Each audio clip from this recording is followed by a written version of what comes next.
మాజీ మంత్రి నారాయణ ఇంటి మీద, కాలేజీల్లోనూ, వాళ్ళ బంధువుల ఇంటి మీద ఒక్కసారిగా ఐటీ దాడులు జరిగాయి. కానీ డబ్బు ఏం దొరకలేదు.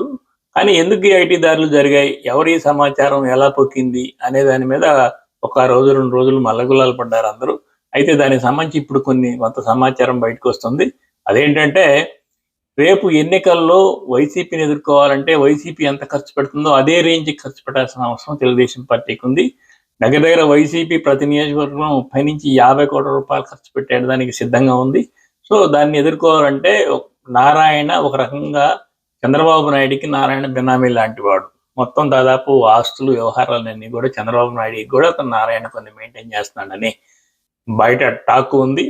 ఇప్పుడు నారాయణ మీద నిఘా ఉంది కనుక ఎలాంటి బ్యాంక్ ట్రాన్సాక్షన్స్ ఇలాంటివి చేయడం కూడా కష్టతరం అవుతుంది. అందుకని నెల్లూరు, ప్రకాశం జిల్లాలో బ్లాక్ మనీ ఉన్న వాళ్ళ దగ్గర నుంచి అప్పు తీసుకోవాలని వాళ్ళు ఆలోచన చేశారు. రూ. 2, రూ. 3 వడ్డీలకి అప్పు తీసుకుంటామని చెప్పేసి అందరికి సమాచారం ఇస్తే అందరూ బ్లాక్ మనీ ఉన్న వాళ్ళంతా డబ్బు తీసుకుని వెళ్ళి ఇచ్చినట్టుగా, ఆ సమాచారం తెలియటం వల్ల దాడి జరిగినట్టుగా అనుకుంటున్నారు. కానీ ఈలోపే ఆ డబ్బంతా తీసుకుని వేరే చోట్లకి వాళ్ళు తరలించారని చెప్తున్నారు. అయితే ఈ దాడి ఒక శాంపిల్ మాత్రమే. బీజేపీ నిబంధనలకు లోబడి తెలుగుదేశం పార్టీ బీజేపీతో పొత్తు పెట్టుకోకపోతే రేపు ఇలాంటివే కంటిన్యూ అవుతాయి అనే ఒక హెచ్చరిక లాంటిదని కూడా పరిశీలకులు అంటున్నారు.